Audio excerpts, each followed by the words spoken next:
Comment est-ce que je pourrais résumer? La peur peut être une émotion trompeuse. Ce qui de loin peut sembler effrayant ne l'est pas forcément quand on s'en rapproche. Nous avons souvent peur de ce que nous sommes conditionnés à craindre. Les gens derrière les masques, les endroits inconnus et sombres. Fais gaffe, on ne doit voir que moi et le conteneur dans le cadre. A priori, ma mission était loin d'être compliquée. Décrire le Darknet en 3500 mots.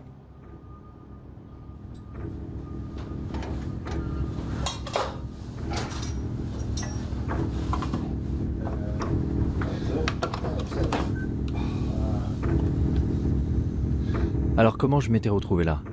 Dans un conteneur clandestin à la périphérie de Berlin, avec 2 crypto-anarchistes sans visage me faisant faire le tour de leur lab. Non, je ne filme pas mes doigts. Jamais? Compris? Ok. Un des trucs qui m'intéresse en ce moment, c'est de fabriquer un dispositif qui reproduise la norme de communication vocale sécurisée de l'armée américaine, mais qui serait accessible à tous. Comme ça, n'importe qui pourrait se connecter avec ce petit appareil et crypter sa voix en utilisant les lignes téléphoniques traditionnelles. Mais qui cette puce aiderait-elle au final? Des terroristes pour voler à couvert? Ou des révolutionnaires dans les régimes dictatoriaux? Quand j'étais jeune, j'ai lu 1984. Et c'était comme... En un sens, il était visionnaire, mais d'un autre côté, il était très optimiste, parce qu'il ne pouvait pas imaginer les développements technologiques que nous avons connus depuis. Et d'un point de vue technologique, c'est déjà bien pire.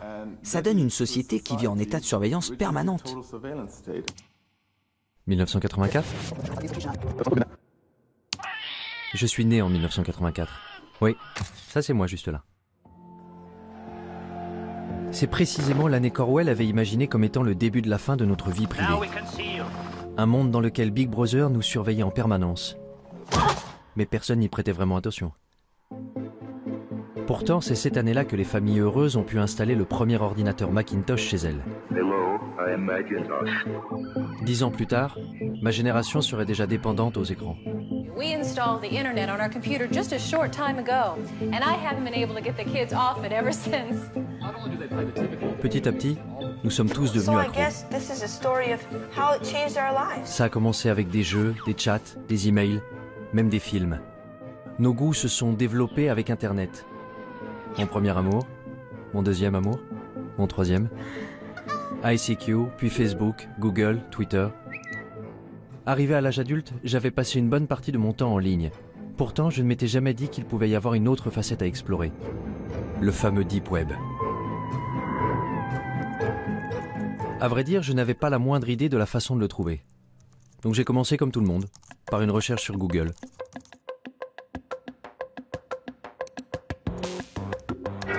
What lurks beneath the surface of the internet? The deep web. What is it exactly? Well, it's kind of a vague term because it's comprised of anything that's just not indexed by search engines. Ok, tout ce qui n'est pas indexé. Je n'irai donc pas bien loin avec Google. If we want to compare the size, then one great analogy is that the surface internet, the stuff that's indexed by Google, that would be sort of like the tip of an iceberg. La partie émergée de l'iceberg? The majority of users can only access 1% of all the information the World Wide Web has to offer. The rest, deep beneath the surface, is known as the deep web. Donc le Deep Web est une sorte de dépôt de données inaccessibles, rempli par les banques, les gouvernements, les entreprises, et contenant en plus une partie invisible? There's the regular internet, and then there's something called the darknet, an underground system of anonymous websites that are untraceable. Qu'est-ce que le Darknet? Pendant longtemps, tous ceux qui voulaient agir en secret, acheter de la drogue ou des objets volés, trouvaient que c'était très difficile à faire dans le monde réel. Parce que dans le monde réel, il faut rencontrer le vendeur et ensuite, il faut le payer d'une façon ou d'une autre. Parler du Darknet, c'est évoquer une nouvelle forme de commerce, un nouveau marché où les identités des acheteurs, des vendeurs et de l'argent lui-même échappent à la police ou à quiconque essaierait de traquer le crime ou d'autres choses. You can find ways to launder money, hire a hitman, get guns, The deep web is used by many to buy fake identities. Websites offer green cards, driver's licenses, and passports. Some use it for more sinister reasons, such as human trafficking or drug exportation. Ok, tu vois ça? C'est un système d'exploitation conçu pour les hackers. Rien à voir avec Windows ou quoi que ce soit de ce genre. Un système d'exploitation élaboré spécifiquement pour le piratage informatique. Tel Aviv est un hub pour les experts en cybersécurité. Ça n'a donc pas été difficile de trouver Danor Cohen, un pirate informatique white hat, qui agit pour la bonne cause. La première chose que Danor m'a montré, c'est à quel point ceux qui utilisent l'Internet ouvert sont vulnérables et exposés. Tu vois ça? Il y a le mot de passe réseau. Incroyable, non? Maintenant, imagine que tous tes secrets, tous tes mots de passe bancaires, ton Gmail, ton Facebook, toutes tes conversations privées, que tout ça soit visible avec un seul mot et envoie. En faisant le tour du quartier, Danor avait pu s'introduire dans l'ordinateur de pratiquement tous les gens à 100 mètres à la ronde. Comme les hackers, ils pouvaient intercepter mes informations sur Internet, tout comme la police pouvait utiliser ces mêmes outils pour surveiller les criminels. Si on est sur l'Internet ouvert et qu'on parle d'un trafic de drogue, il y a des systèmes qui balayent le réseau automatiquement.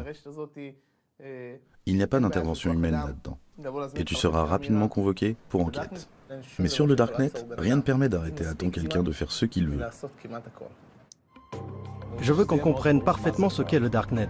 Vous installez un logiciel dont la fonction essentielle est de cacher votre activité. Well, you're going to need some software. One of the most popular is called Tor. Tor? Which originally stood for the Onion Router. The Onion Router. Onion Router. It was made by the US Navy.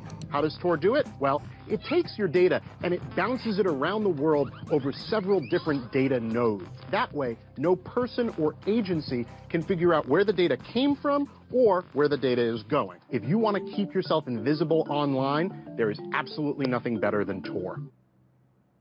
Cela semblait incroyable. Sous couvert d'un anonymat complet, n'importe qui pouvait réussir à commettre le crime parfait depuis son salon entre deux épisodes de sa série préférée sur Netflix, sans que personne ne le sache. En à peine quelques secondes de téléchargement, Tor était sur mon bureau. La porte du Darknet était grande ouverte. Goodness, this is quite extraordinary. Such a large rabbit hole. I'll just take a look inside. La question était, où aller?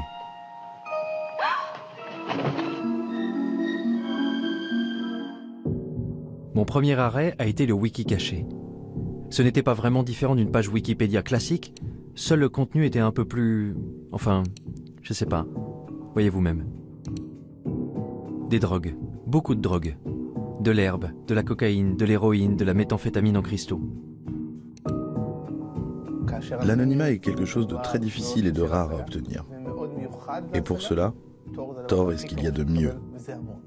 Si je devais faire quelque chose d'illégal, j'utiliserais Tor pour le faire. Et la liste s'allonge avec des tueurs à gages, des offres pour éliminer des hommes politiques. 58 000 € pour tuer un journaliste? Comment? C'est tout ce que je vaux? Les portes sont grandes ouvertes. Rien ne peut vous arrêter. Il n'y a pas de loi, pas d'ordre, pas de justice, rien. C'est pour ça que Tor est dangereux. Très dangereux. Les drogues et les armes n'étaient pourtant que la surface du Darknet. Il y avait de nombreux groupes et forums communautaires pour satisfaire les désirs les plus sombres de l'humanité. Les néo-nazis y avaient évidemment fait leur place. Ensuite, il y avait ceux qui donnaient dans la torture animale. Les 10 principales raisons de tuer un gosse, mon Dieu, de la pédophilie. L'endroit le plus bizarre que j'ai trouvé, ça doit être le Cannibal Café, au service de l'humanité. Ah ouais? Vraiment? Je peux vous raconter des réunions avec des officiers de police où ils s'arrachaient les cheveux. On ne sait pas quoi faire avec ce truc. C'est un cauchemar. Un Sodome et Gomorrhe virtuel moderne. Ça ressemblait vraiment à un cauchemar. Si les règles du jeu changeaient, comment faisait la police pour rattraper son retard? Et avait-elle au moins une chance de pouvoir le rattraper? Ça tourne? Je peux commencer? Je suis curieux de savoir comment le Darknet a changé l'apparence du crime.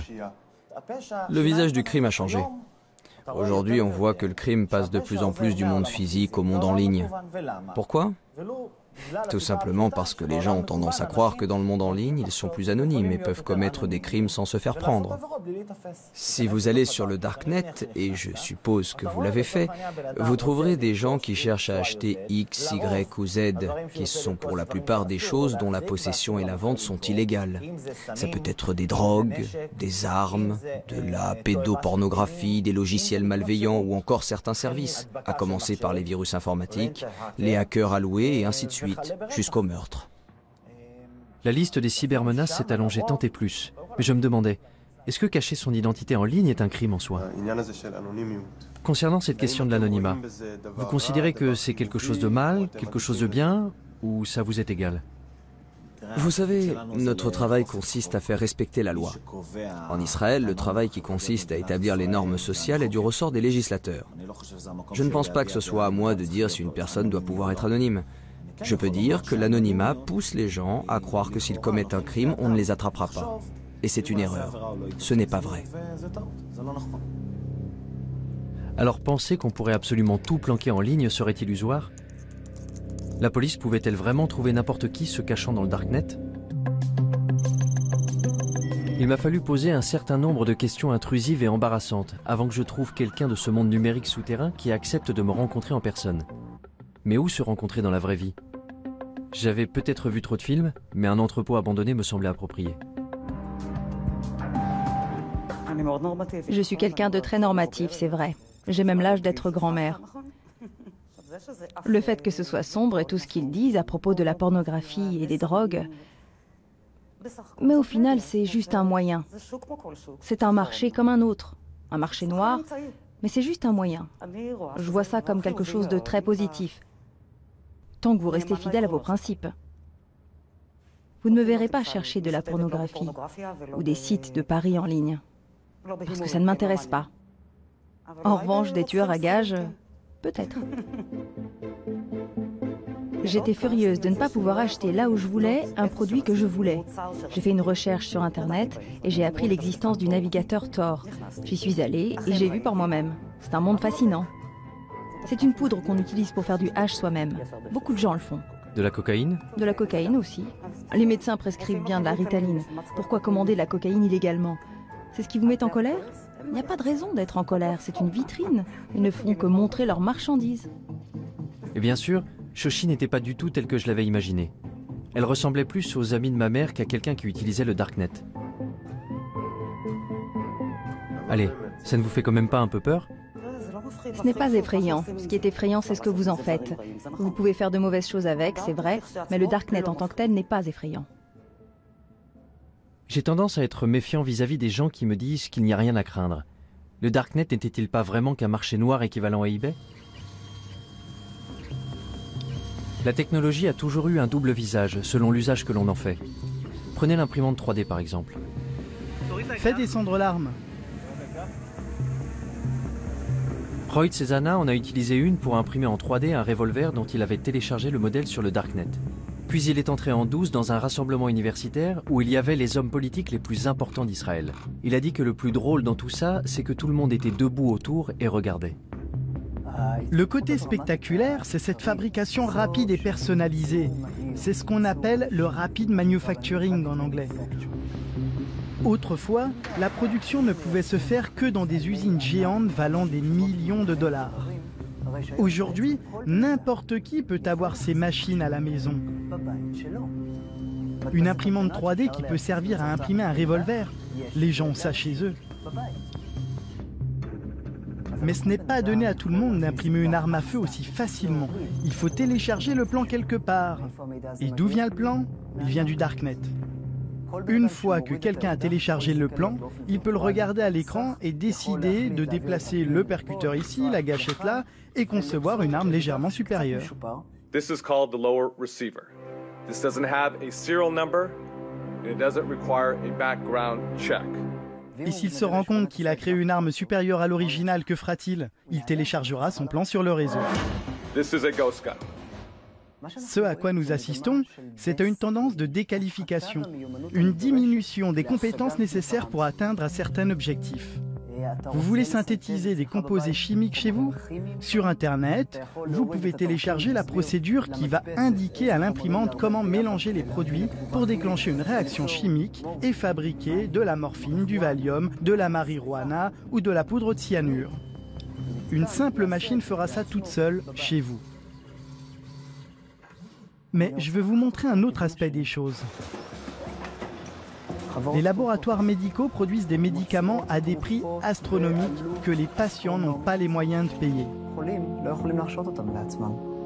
Ceux qui ont la capacité, par exemple, de passer des plans à la production maison de médicaments vont commencer à le faire d'ici 10 ou 20 ans. Un processus identique à celui des armes en 3D va se produire. Ils commenceront à apporter des améliorations. Tout le monde sur Terre prendra part à cette révolution géante de l'échange d'informations et de l'association de nouvelles idées. Le Darknet peut être le lieu où toutes les vieilles idées se mélangeront les unes aux autres. Comme l'a dit Matt Ridley, les idées vont commencer à avoir des relations sexuelles entre elles pour finalement donner naissance à des idées nouvelles et incroyables. Cette exploitation de nouvelles idées n'a pas lieu en utilisant les voies traditionnelles de l'information, car les véritables grandes luttes passent toujours par la destruction créatrice. Et c'est là toute l'importance du Darknet, qui fournit un moyen de canaliser l'information. Et cette information peut engendrer une révolution. Les révolutions se préparent en secret. Est-ce que ce n'était pas précisément le genre de choses que les pouvoirs en place voulaient généralement empêcher? Le Darknet avait déjà attiré l'attention du gouvernement américain. The FBI has effectively smashed the Hornet's nest, and we are in the process of rounding up and charging the Hornets. Et le Pentagone avait fait venir ici une équipe pour recenser les activités illégales du forum. Alejandro et Amanda faisaient partie de cette équipe. Nous sommes en quelque sorte des hackers alloués. Notre travail consiste à explorer une grande partie de ce que le Darknet a de plus sombre, mais aussi à le divulguer. De toute façon, on peut retrouver les pédophiles. On peut retrouver les tueurs à gages quand ils sont réels. On communique ces informations au projet Tor et on transmet certains de ces éléments à la police. Parce que, soyons très clairs, les créateurs du projet Tor ne veulent évidemment pas favoriser l'exploitation des enfants. Vous croyez que certaines choses méritent de rester cachées, ou bien est-ce que tout doit être divulgué? C'est une grande question. Je veux dire, d'une certaine façon, je pense que l'anonymat est extrêmement important. Je pense qu'il y a certaines choses que... Je veux dire, il y a de vrais méchants ici. Il y a les méchants que tu veux, à cause desquels les utilisateurs ont besoin d'anonymat. Et puis, il y a ceux qui utilisent l'anonymat pour de mauvaises raisons. Je pense vraiment que l'anonymat est important. Je ne suis pas pour la suppression totale de l'anonymat. Mais pourquoi l'anonymat est-il important? Eh bien, à cause de... Du droit à la vie privée. Oui, le principe du droit à la vie privée. Et dans quel but? Pourquoi on en a besoin? L'exemple classique que le projet Tor utilise presque toujours pour illustrer ça, ce sont les régimes oppressifs. Et ce n'est pas un exemple théorique. L'histoire montre qu'à chaque fois qu'il y a un progrès révolutionnaire, ça commence toujours de façon clandestine. Quand j'y pense, je me dis que si, disons dans le cas d'un scénario futuriste et apocalyptique, si mon gouvernement s'en prenait à moi et que je veuille par exemple entrer en rébellion, je voudrais que quelque chose de ce genre existe. C'était vraiment la dernière chose que j'aurais pensé entendre venant d'un employé du gouvernement américain. Entendre que, bien qu'enfoui au fin fond de leur cerveau, il y avait un scénario digne d'Orwell. Le genre d'idée qu'on prête davantage aux anarchistes. Instead of privacy, we have permission. It's about control, isn't it? It's about the incremental eradication of freedom. C'est Julia Touriansky, une propagandiste anti-étatique autoproclamée. Don't police me. Statism is death. Mon Dieu. Join me in my love affair with freedom. Vie privée, contrôle, liberté. This is Anarchast. C'étaient les maîtres mots d'un petit groupe qui militait pour de nouvelles alternatives face à un système défaillant. Les gens ont très facilement peur de la nouveauté. Et ça, ce sont des idées nouvelles. Hacker, anarchiste, darknet, des mots qui sonnent louches. Voici les crypto-anarchistes, la branche d'un petit groupe de technophiles qui s'est constitué au tout début d'Internet, les cypherpunks, où cypher signifie chiffrement. What is a cypherpunk? What do you guys stand for? Cypherpunks are cryptography activists. We believe in personal privacy for everybody. Ce sont les cypherpunks qui ont été à l'origine de la toute première version d'un darknet, ce qu'ils avaient appelé le blacknet. Americans are not prepared to face the fact that they're living in an electronic police state. Si quelqu'un pouvait compléter mes informations sur le darknet, c'était forcément eux. Tous étaient rassemblés à l'Institut de crypto-anarchie dans le centre de Prague.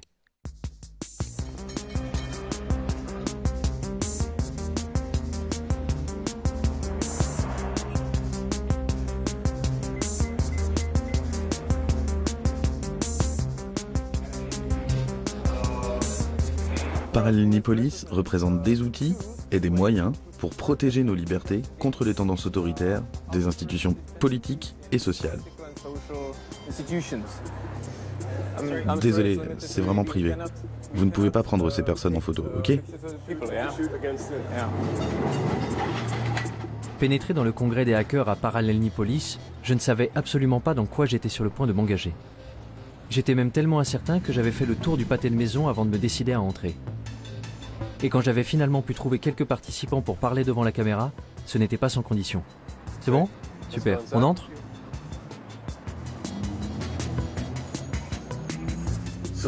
Bon, quand vous serez prêt, vous pourrez vous asseoir.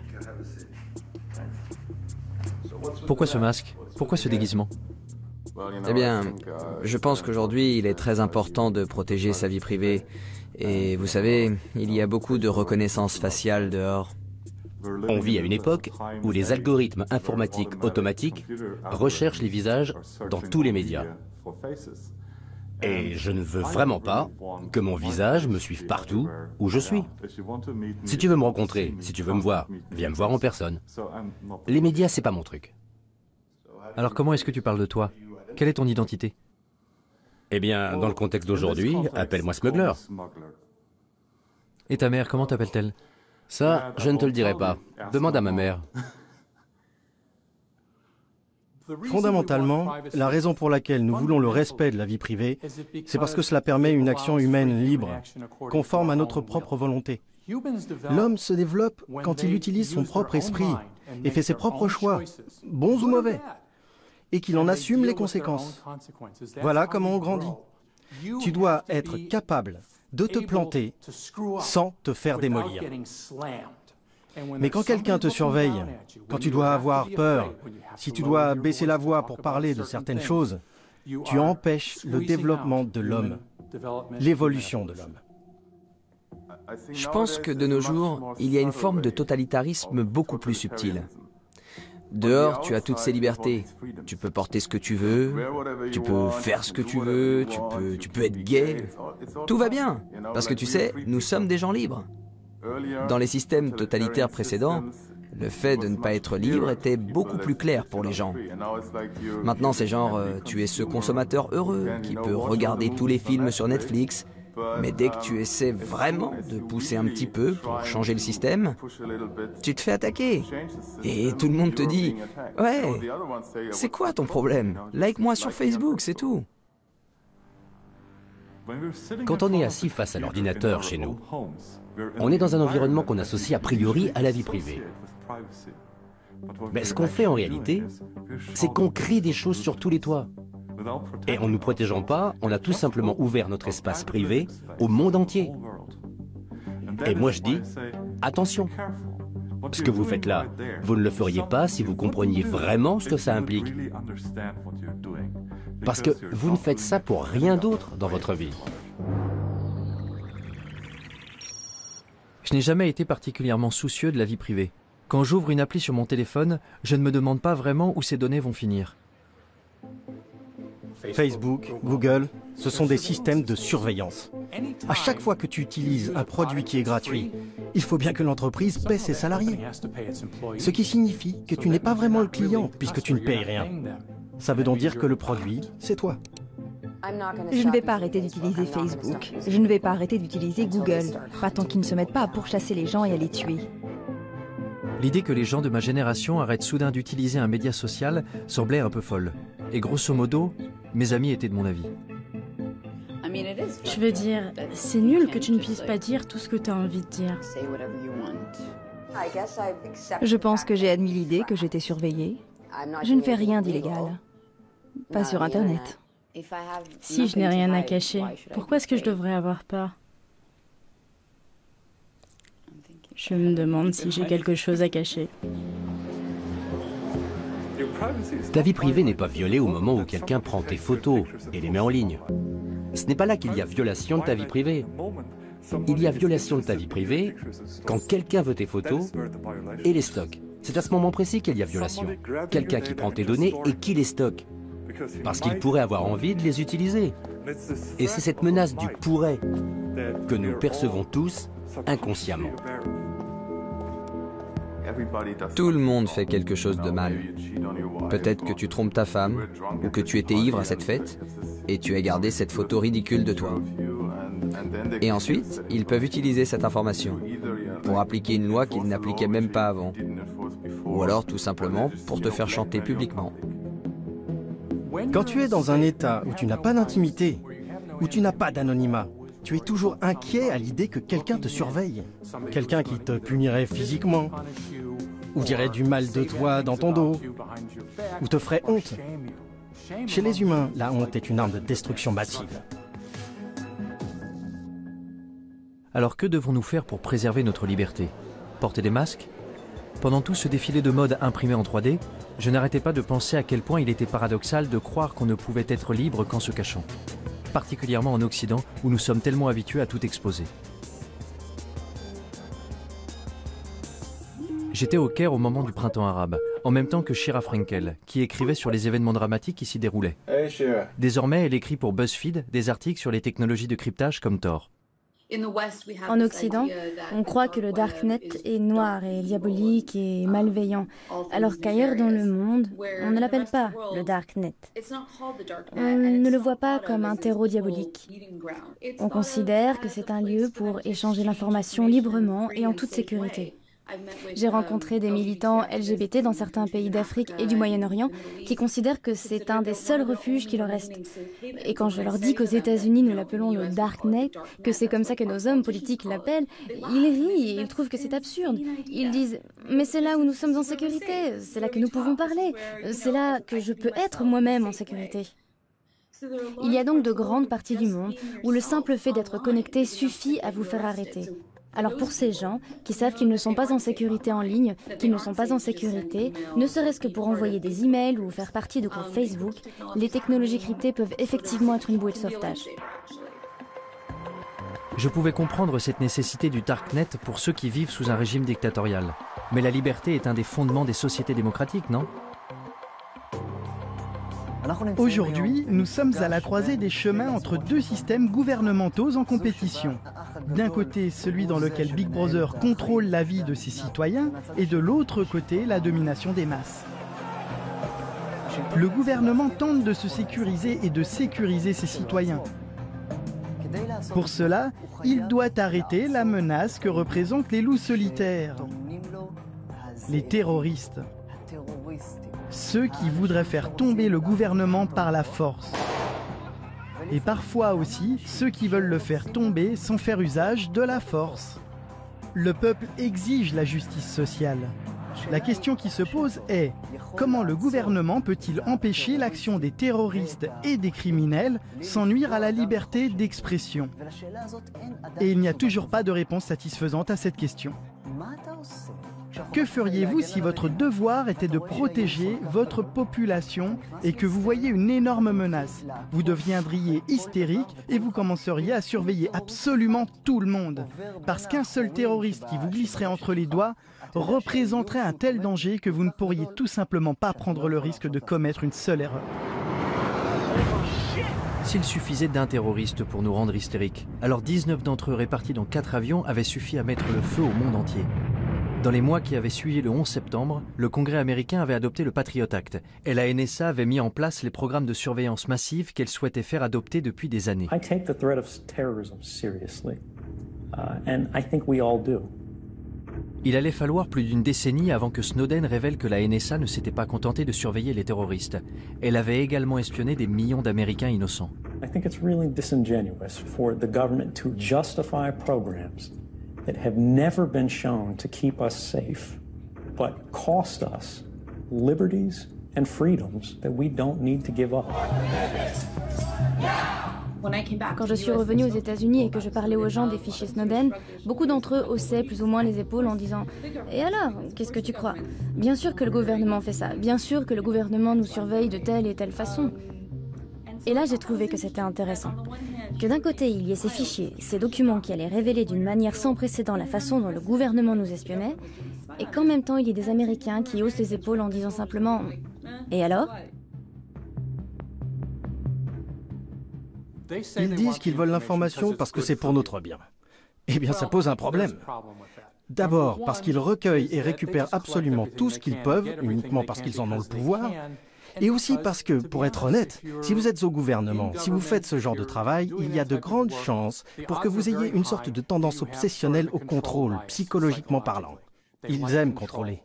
Ils ne veulent rien laisser au hasard. Quelque chose de grave pourrait arriver si nous ne contrôlons pas cela. Sauf que quelque chose de grave peut toujours arriver. Mais si on va par là, c'est sans fin. On peut voir dans les notes internes de la NSA que le gouvernement des États-Unis et la NSA avaient commencé à faire circuler des documents dans lesquels ils enseignaient à leurs agents les failles non pas des terroristes, mais de prédicateurs musulmans. Lorsque le gouvernement commence à lister les failles de prédicateurs musulmans, on désigne un et dit « lui, il regarde des pornos en ligne ». Tout à coup, le gouvernement a le pouvoir, juste comme ça, de détruire la réputation et la crédibilité de toute personne dont il n'approuve pas le message. I have a dream that one day this nation will rise up. Peut-être, je dis bien peut-être, que même pour les plus grands prédicateurs, comme Martin Luther King, qui entre parenthèses trompait sa femme à gauche et à droite et fumait de l'herbe, ce qu'il essayait de cacher, peut-être que ce serait pareil, et que s'il était vivant aujourd'hui et s'apprêtait à fonder le même mouvement pour donner des droits aux Noirs en Amérique, le gouvernement pourrait l'en empêcher très facilement. Et s'il est possible de faire ça à n'importe qui, jusqu'où cela peut-il conduire l'État? Quand les voix opposantes sont plus entendues? Quand il n'y a pas de véritable démocratie pour pouvoir forcer le gouvernement à changer de cap et à choisir une direction plus stable? Cela augure des temps obscurs. Si c'était le cas, où le prochain Martin Luther King pourrait-il alors diffuser son message? Pour les crypto-anarchistes réunis à Prague, la réponse était claire. Dans des endroits comme le Darknet. Mais pour eux, la diffusion du message n'était que la première étape. L'étape suivante consistait à construire des systèmes pour remplacer entièrement ceux du gouvernement. Les crypto-anarchistes sont des anarchistes qui croient en l'utilisation de la cryptographie pour créer une zone libre, une terra nova, un territoire libre entouré de murs de cryptographie. Grâce à la cryptographie, ils peuvent discuter, utiliser des monnaies cryptographiques et créer, dans une très large mesure, un monde séparé dans lequel ils peuvent évoluer. Mais comment ce monde séparé pourrait-il bien fonctionner si nous sommes complètement dépendants de l'État? Ce que l'État crée, c'est un amas de bureaucratie, des tâches dénuées de sens que l'on doit faire chaque jour, comme aller au bureau et subir toutes ces taxations. Mais l'État répond également à des nécessités premières, comme la sûreté, la sécurité, les routes et tout le reste. Cependant, toutes ces choses peuvent être fournies par le secteur privé au moyen d'outils décentralisés. Donc, tout cela peut être pourvu par des fournisseurs internationaux, ou par un fournisseur d'un tout autre pays. Les frontières n'ont plus aucun sens dans cet environnement. Car sur le Deep Web, l'endroit d'où tu te connectes, ça n'a absolument aucune importance. Donc l'alternative à l'État dans les systèmes grandissants du Dark Web est un appel à la révolution? J'ai finalement réussi à trouver Julia Touriansky, dont les clips tape à l'œil sur YouTube m'avaient conduit à Prague. But you cry, prove anarchy works, and we say, welcome to anarchy, population everyone. Y avait-il une chance pour que les idées anarchistes soient un peu plus pragmatiques de vive voix? Vous savez, je pense que les gens ont besoin de conseils. Les gens ont besoin d'un certain degré de gouvernance. La différence, c'est que la gouvernance ne doit pas être imposée aux gens. Aussi longtemps qu'on peut se désengager et partir, alors moralement, c'est en accord avec une philosophie anarchiste. Donc bon, je ne suis pas naïve. Je ne pense pas qu'il y aura un grand effondrement qui nous donnerait une magnifique anarchie. Je crois que l'idée, c'est plutôt de créer ces petites communautés pour soi-même et de trouver des endroits d'où on a la possibilité de se désengager et qui se diversifient et qui soient plus dispersés et plus accessibles. L'un des systèmes utilisés par la communauté crypto-anarchiste pour se désengager était le Bitcoin. Une crypto-monnaie permettant d'effectuer des transactions en ligne de manière anonyme et qui avait déjà fait les manchettes des journaux du monde entier. Et une fois que vous avez la monnaie virtuelle, vous n'êtes pas très loin de commencer à bâtir des États virtuels. Hier, il y avait une conférence sur la BitNation, qui est un projet qui montre que la technologie blockchain peut être utilisée pour des services qui, en temps normal, ne sont fournis que par les gouvernements et les États. BitNation is creating a new world where thousands or millions of nations actually compete for customers by offering better services. It's a world where everyone can choose.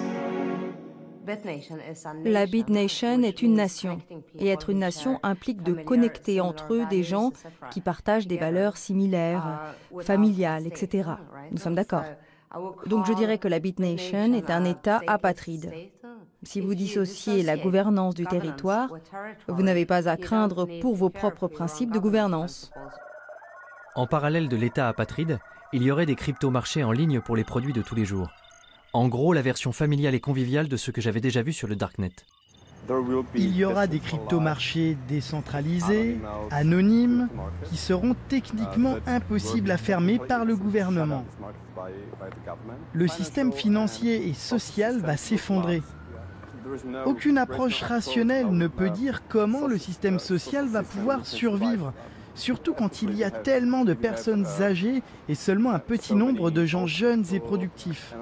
Je pense donc que le système social du gouvernement va s'effondrer.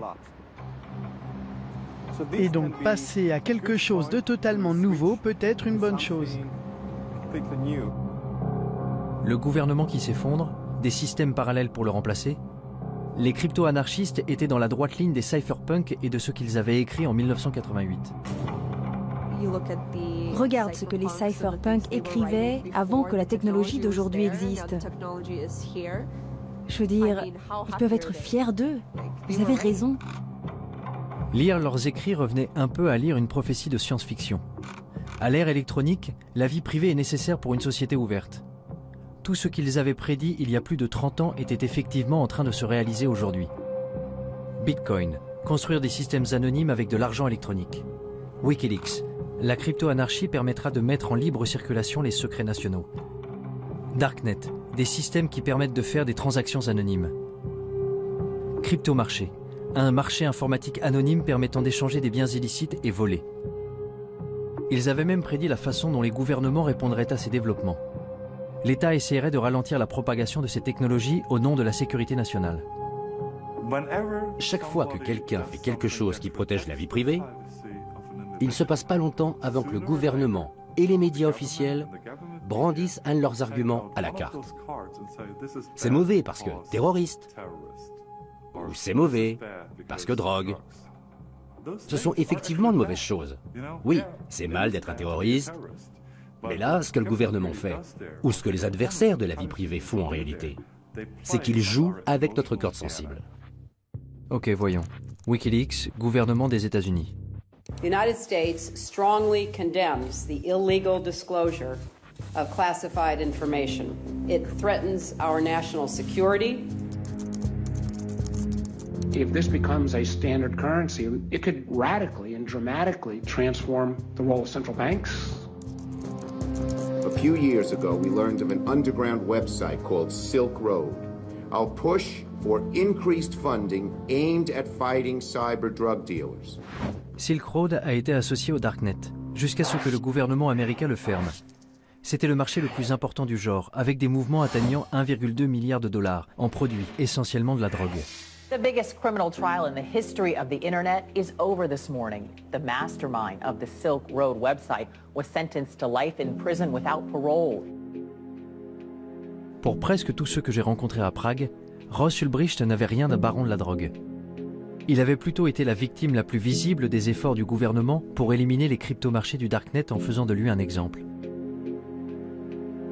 Si on prend l'histoire des cypherpunks, de la crypto-anarchie, c'est en fait l'un des premiers exemples dans le monde réel d'une contre-économie opérationnelle.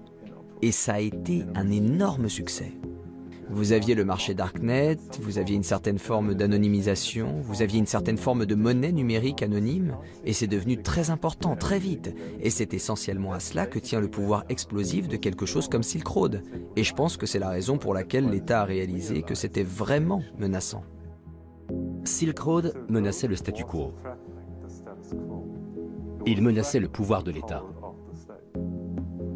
Maintenant, imagine que ça existe pas seulement pour les drogues, mais que ça existe pour la nourriture, que ça existe pour l'énergie.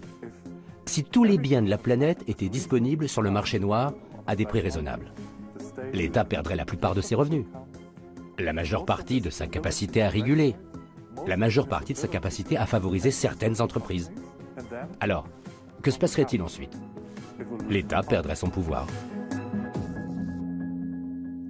Si j'avais le choix, je voudrais que les gouvernements disparaissent. Si j'avais le bouton rouge qui dit tous les gouvernements, tous les États, tous les organismes obligatoires disparaissent immédiatement, j'appuierais tout de suite sur ce bouton. Plus d'État, plus d'administration centrale ou de banque. Que se passerait-il si on appuyait sur le bouton rouge? Un chaos absolu? Ou un nouveau départ? Je quittais Prague avec l'impression de revenir du futur. Mais un réveil brutal m'attendait dans le présent.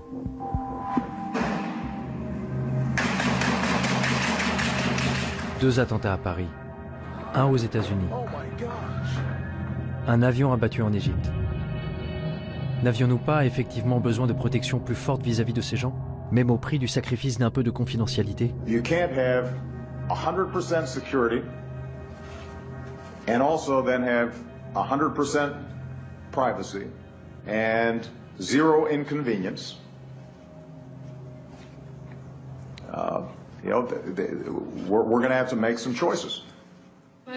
J'étais à Washington il y a quelques mois et j'ai parlé à de nombreux hommes politiques. C'était juste après les horribles attentats de Paris et juste avant l'attaque terroriste de San Bernardino en Californie.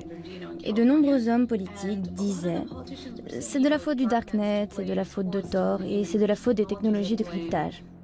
Cette semaine-là, il y a eu de nombreux reportages dans la presse sur la façon dont les terroristes impliqués à Paris avaient communiqué entre eux et avec les dirigeants d'ISIS en Iran ou en Syrie par l'intermédiaire de Tor. The dark web. The US believes ISIS and others are now using the most covert part of the online world to recruit fighters, share intelligence, and potentially plan real-world attacks. Et dans les semaines qui ont suivi, il s'est avéré que non seulement ils n'avaient pas utilisé la technologie cryptée, mais qu'ils avaient même échangé des SMS entre eux. Je pense que pour les hommes politiques, rejeter la faute sur le dark web est vraiment un moyen facile pour se laver les mains d'un échec des services de renseignement. Pourquoi dire « nous avons raté un SMS » ? Pourquoi dire « nous avons raté un coup de fil » quand on peut dire « non, non, tout ça s'est passé sur le dark web. Nous n'avions aucune chance de connaître les horreurs qui allaient se passer. » C'est un joker pour dire « nous n'avons rien raté ». C'est facile de prendre le Darknet comme bouc émissaire, de dire que s'il n'existait pas, nos vies seraient plus sûres, mieux protégées. Mais le Darknet a toujours existé sous une forme ou une autre. Je vais vous parler de la première fois où je suis entré sur le Darknet. J'avais 4 ans, et à chaque fois que mes parents ne voulaient pas que je comprenne quelque chose, ils parlaient en yiddish. Le yiddish était leur Darknet à eux. À l'âge de 4 ans, je vivais dans 2 réseaux parallèles. Dans le réseau ouvert, en hébreu, et dans le réseau en yiddish, où je pouvais sentir les émotions, voir les regards, et sentir la colère, entre autres, mais pour moi, tout était crypté. Alors le Darknet n'est pas seulement un lieu, il correspond à un besoin fondamental que nous avons tous. Get ready to amazing revolutions in what is to be human. Selon Yankee Margalit, un évangéliste pour le mouvement pour concilier l'homme et l'évolution, notre façon de penser avait besoin d'un reset. Le Darknet est un endroit très intéressant. Les gens qui maintiennent le Darknet, ceux qui le construisent, les idéalistes qui en assurent le fonctionnement, sont le genre de personnes qui croient très fortement au droit à la vie privée et à la capacité de le sauvegarder. Tout ce que je sais, c'est que notre combat pour une vie privée telle que nous l'avons connue est pathétique. C'est pathétique, parce que c'est un combat que nous avons perdu depuis bien longtemps. Nous devons complètement le redéfinir. Quand vous prenez ce qui s'est passé au cours de ces quelques dernières années et que vous vous tournez un peu vers l'avenir, vous vous rendez compte que l'espèce humaine est en train de changer. Nous subissons des changements très accélérés. Nous connectons la technologie à la biologie, nous relions la biologie à l'électronique, et je pense que nous créons une nouvelle espèce humaine. Nous créons une espèce humaine améliorée et plus connectée.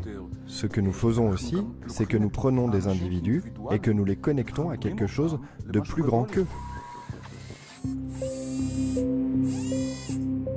Cela me rappelle le processus par lequel des cellules individuelles ont créé l'homme. Pensez aux cellules qui vous ont créé, aux milliards de cellules qui vous ont créé. Ces cellules ont perdu leur individualité, elles ont perdu leur vie privée. Mais en fin de compte, elles ont créé un être humain. Mon sentiment aujourd'hui, c'est que nous sommes en train de prendre toute l'humanité, exactement comme ces cellules, et nous créons quelque chose de mieux. Lorsque vous construisez quelque chose de cet ordre, quelque chose de plus grand que la somme de ses parties, la question de la vie privée est très intéressante. Parce que savez-vous quelles sont les cellules les plus intimes du corps humain? Les cellules cancéreuses. Ce serait donc ça? La vie privée ne serait pas vraiment morte? Elle présenterait des cellules cancéreuses? Peut-être? Avec le nombre de fous qui se baladent, l'ordre mondial semble trop fragile pour faire confiance à la vision des cypherpunks et des crypto-anarchistes. Particulièrement à ceux qui ne veulent pas montrer leur visage, non? Je m'apprêtais à terminer mon article, mais juste à ce moment-là, Smuggler sortit de l'ombre. Dans un chat IRC privé, il fit un sacré pas en avant pour un extrémiste de la vie privée. Il me dit que je devrais aller le voir.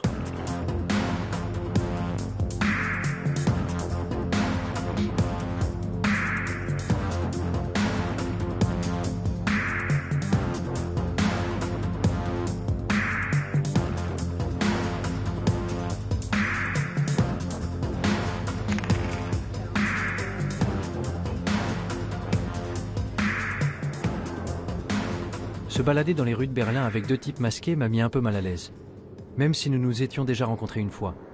Je me demande ce que le chauffeur de taxi a bien pu penser. Réfléchis à ça. Psychologiquement, les raisons pour lesquelles tu étais nerveux et... Non mais regarde-toi. Mais la peur peut être une émotion trompeuse. De quoi était-je censé avoir peur au juste? Des cellules cancéreuses? Ou de renoncer à la vie privée et à l'individualité pour devenir un seul et grand organisme? Tu ne peux pas faire travailler tous les gens de la même façon. Et on observe ça aussi dans la nature. En agriculture, par exemple. Si tu utilises exactement les mêmes méthodes, exactement les mêmes cultures tout le temps, tôt ou tard, ton exploitation agricole déclinera. Parce que la réalité a besoin de la diversité pour se stabiliser. Coupe la caméra maintenant.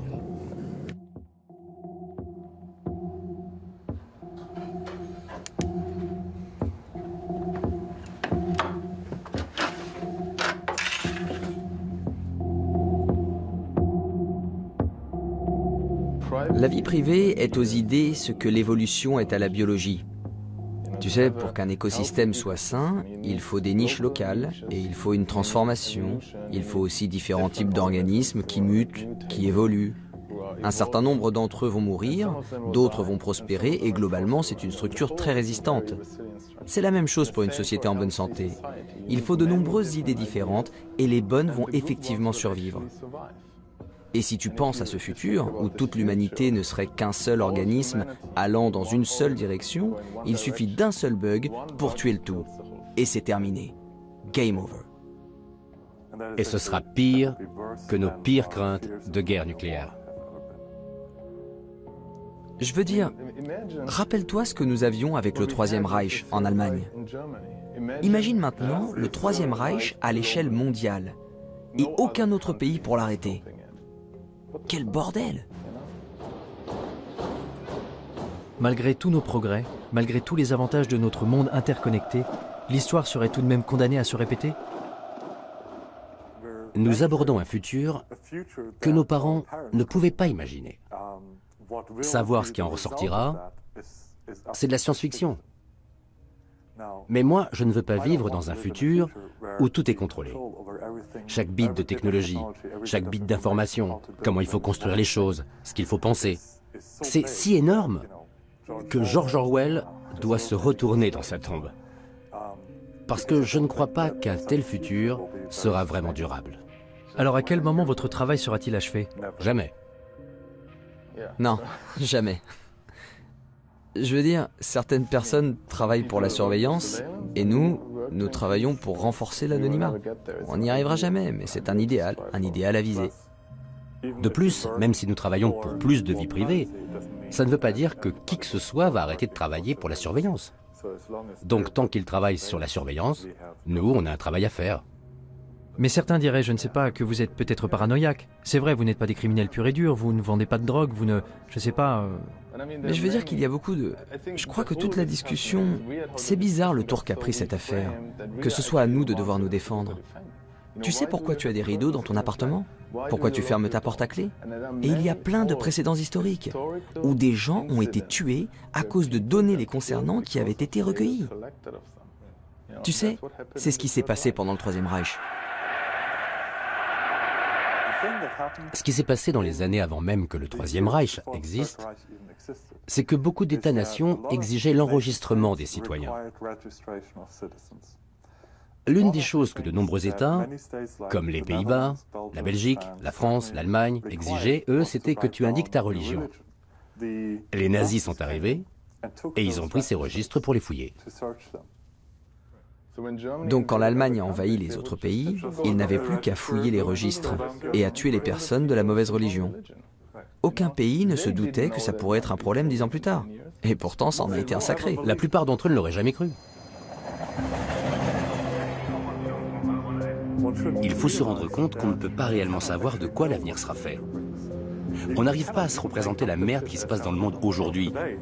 Alors dans 5 ans, encore moins. En quittant le conteneur, j'ai rallumé mon téléphone et trouvé mon chemin sur Google Maps. J'ai ouvert Gmail pour envoyer l'article à mon rédacteur en me demandant quelle conclusion tirer de tout ça. Où m'avait conduit cette exploration du terrier? Le Darknet n'était pas le monstre diabolique que j'avais eu tendance à imaginer. Il semblait au contraire qu'il puisse être le seul endroit qui nous reste pour échapper à la surveillance de plus en plus attentive de Big Brother. Un lieu où nous pourrions nous débarrasser de nos anciennes identités pour en créer de nouvelles, et même bâtir des mondes nouveaux. Un endroit où nous pourrions bénéficier d'une vraie liberté. Ce n'est qu'à ce moment-là que je repensais à ce que m'avait dit Smuggler quand j'ai quitté le conteneur. Que la plupart des gens ne cherchent pas du tout une liberté réelle. Ce qu'ils veulent, c'est avoir juste assez de liberté pour se sentir bien.